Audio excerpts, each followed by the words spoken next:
Assalamualaikum warahmatullahi wabarakatuh. Pada video ketiga kali ini, saya akan melanjutkan membahas materi yang dibahas pada video pertama, yaitu limit fungsi trigonometri. Nah, pada video satu kemarin, kita sudah membahas rumus-rumus khusus untuk limit fungsi trigonometri jika x-nya menuju 0. Nah, di situ kan kita dapat beberapa rumus. Dan rumus-rumus itu bisa kita singkat menjadi satu. Rumusnya itu yang ini rumusnya. Nah, sekarang saya akan membahas rumus khusus untuk limit fungsi trigonometri jika x-nya menuju c. Nah, rumusnya itu seperti ini rumusnya. Nah, rumus ini bagaimana cara mendapatkannya? Nah, caranya itu begini. Coba kalian perhatikan. Di sini dia x-nya menuju c. Berarti kan x min c menuju 0 ya, kalau dari sifat-sifat limit ya. Nah, maka dari limit yang ini bisa saya tulis seperti ini. Ya. Nah, sekarang coba perhatikan bentuk dari limitnya ini. Dia identik dengan bentuk limit yang ini. Tapi di sini x-nya saya ganti dengan x min c. Oleh karena itu, di sini hasilnya adalah a per b. Seperti itu. Maka dari itu, terbukti kalau rumusnya seperti ini. Contoh, limit x menuju 2 dari sin 2x min 4 per tan x min 2 adalah, nah, sekarang kalian perhatikan ya, di sini dia x-nya kan menuju 2. Berarti fungsi ini harus kalian manipulasi gimana caranya supaya memunculkan x min 2. Nah, caranya itu begini. Kalau yang ini kan udah muncul x min 2, jadi yang ini dibiarkan aja. Kalau yang ini bagaimana? Nah, kalau bentuknya seperti ini kan belum muncul ya bentuk x min 2-nya. Jadi harus kalian manipulasi dulu. Nah, kalau bentuk ini, kalau kalian perhatikan, itu bisa difaktorkan menjadi 2 kali x min 2. Seperti ini ya. Nah, sekarang perhatikan ini fungsi pecahannya. Yang atasnya kan sin, yang bawahnya kan tangen. Terus, nah jadi cara menyelesaikan limitnya itu begini caranya. Di sini kan x-nya menuju 2. Berarti kita cari konstanta yang menjadi pengalinya x min 2. Kalau yang pada pembilang kan 2. Kalau yang pada penyebut kan 1. Jadi hasil limitnya itu adalah 2 per 1. Nah, 2 per 1 itu kalau dihasilin akan menjadi 2. Oleh karena itu jawaban yang benar adalah 2. Contoh kedua, limit x menuju 2 dari tangen xp min 2pi per x kuadrat min 4 adalah, nah, kalian perhatikan di sini x-nya kan menuju 2. Berarti kalian harus memanipulasi gimana caranya supaya fungsi ini memunculkan x min 2. Nah, sekarang kita tinjau yang sini, yang sebelah sini. xp min 2pi. Nah, ini kan bentuknya kan belum ada perkalian x min 2 kan. Nah, cara memunculkannya adalah dengan memfaktorkan. Nah, xp min 2pi ini bisa saya faktorkan menjadi pi dikali x min 2. Yang ini sudah kelar ya, sudah muncul x min 2. Sekarang yang x kuadrat min 4. Itu juga sama, harus dimunculkan x min 2-nya. Nah, caranya memunculkan itu ya sama. Kita gunakan pemfaktoran. Nah, x kuadrat min 4. Kalau difaktorkan jadinya apa? Nah, dia jadinya x min 2 kali x plus 2. Seperti itu. Nah, sekarang perhatikan lagi ya di sini bentuk fungsinya. Nah, yang penyebut dan pembilangnya ada x min 2 di sini kita pisahkan dulu. Berarti fungsi ini bisa saya nyatakan dalam perkalian antara fungsi pecahan tangen pi kali x min 2 per x min 2 dengan fungsi 1 per x plus 2. Jadi limit ini bisa saya tuliskan menjadi limit tangen Pi dikali X-2 per X-2 dikali limit 1 per X plus 2. Seperti itu. Nah, sekarang kita hasilin satu persatu ini limitnya. Sekarang kita hasilin dulu limit yang ini. Ya. Di sini dia bentuknya itu adalah bentuk pecahan. Yang atasnya tangan, yang bawahnya kan pecahan biasa. Dan di sini dia X-nya menuju 2. Jadi hasil dari limit ini adalah konstanta yang pengbilang ini yang dikali dengan X-2 kan Pi dibagi konstanta yang penyebut yang dikalikan X-2 yaitu 1. Jadi hasil dari limit ini adalah Pi per 1 atau Pi ya. Kalau fungsi yang ini, coba kalian lihat. Kira-kira bisa nggak kalau dihasilin dengan cara substitusi langsung? Jawabannya bisa. Nah, berarti di sini kita substitusikan X sama dengan 2 ke dalam fungsinya. Seper X plus 2. Jadi limit yang ini, kalau kita hasilin, hasilnya adalah 1/4. Seperti itu. Nah, Pi dikali 1/4, dia akan menghasilkan Pi per 4. Jadi jawaban yang tepat adalah Pi per 4. Cukup sampai di sini dulu pembahasan tentang rumus-rumus khusus untuk limit fungsi trigonometri. Sekarang, saya akan mengingatkan kalian lagi tentang identitas trigonometri. Nah, berikut ini adalah rumus-rumus identitas trigonometri yang harus kalian hafal dan kalian ingat-ingat. Soalnya, seringkali soal-soal limit fungsi trigonometri itu cara memanipulasinya menggunakan identitas trigonometri. Sekarang saya punya contoh. Limit X menuju 0 dari 1 min cos 2X per sin kuadrat 3X adalah, nah, di sini kan dia X-nya menuju 0. Berarti fungsi yang kita tuju itu adalah salah satu dari fungsi AX, fungsi sin AX, atau fungsi tan AX. Nah, sekarang coba kalian perhatikan fungsinya. Yang bentuknya belum merupakan salah satu dari ketiga itu tadi, yaitu cos 2X. Nah, maka dari itu, cos 2X ini harus dirubah terlebih dahulu menggunakan identitas trigonometri seperti ini. Nah, di sini yang cos itu kan yang ini kan. Nah, di antara ketiga ini, ya, yang dia tidak menghasilkan cos, yaitu yang tengah-tengah ini, yang 1 min 2 sin kuadrat alfa per 2. Nah, sekarang pada kasus yang ini ya, kira-kira alfanya berapa? Alfanya 2X.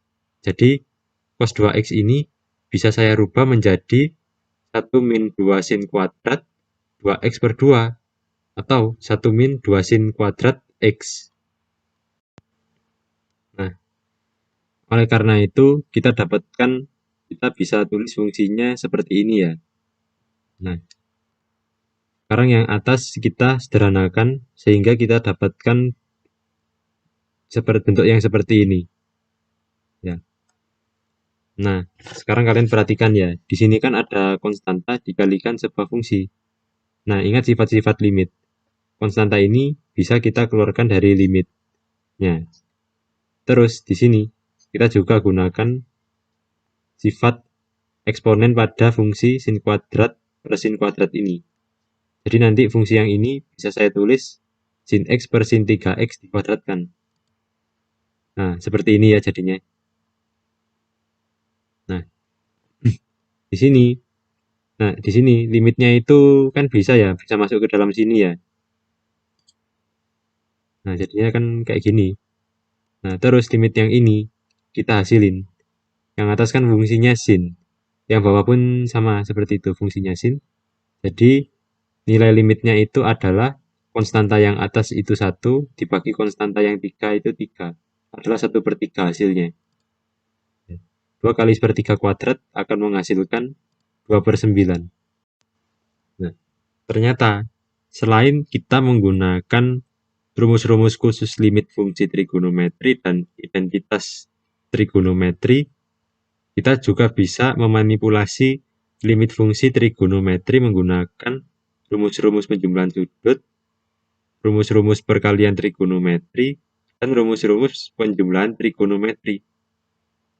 Nah, yang pertama, di sini adalah rumus-rumus penjumlahan trigonometri.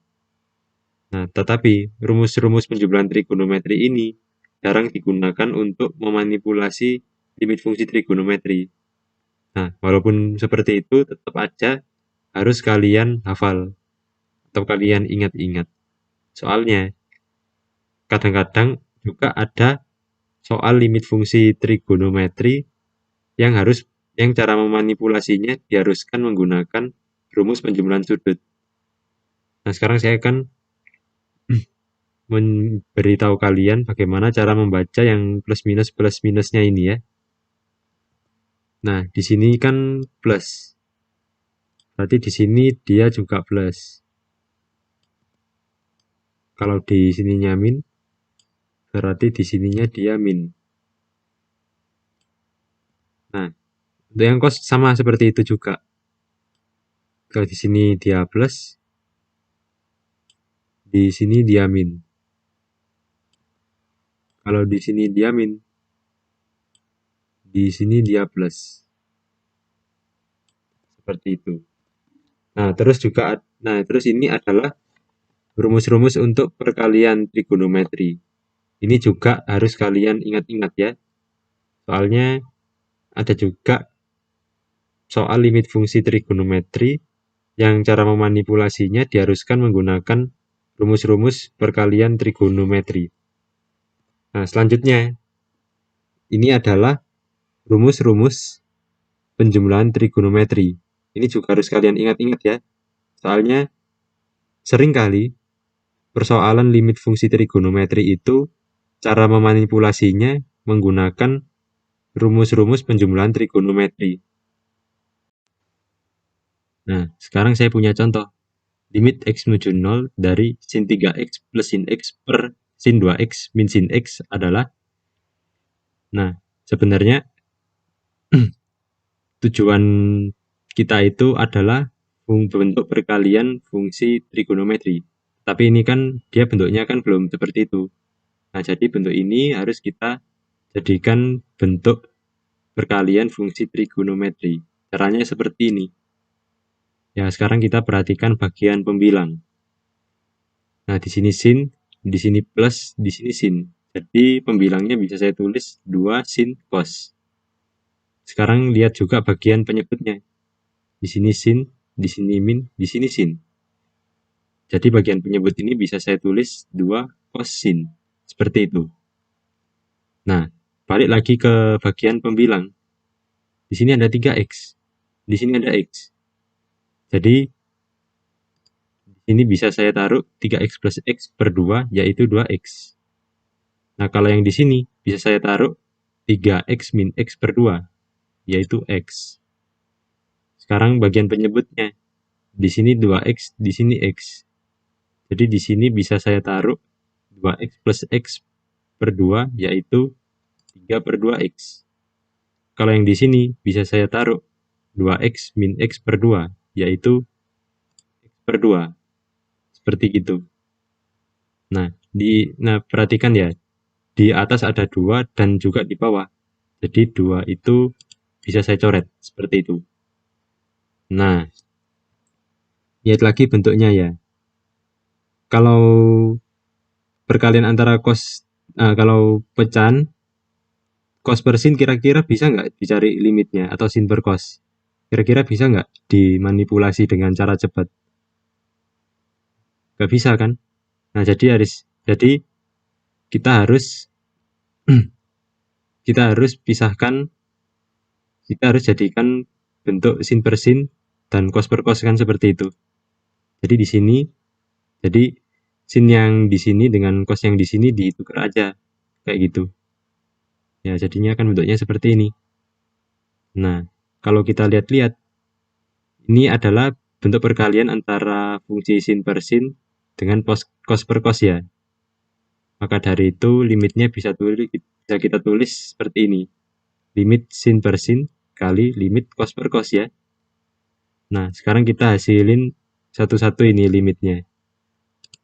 Nah, kalau limit yang ini, kalau kita hasilin, jadinya begini.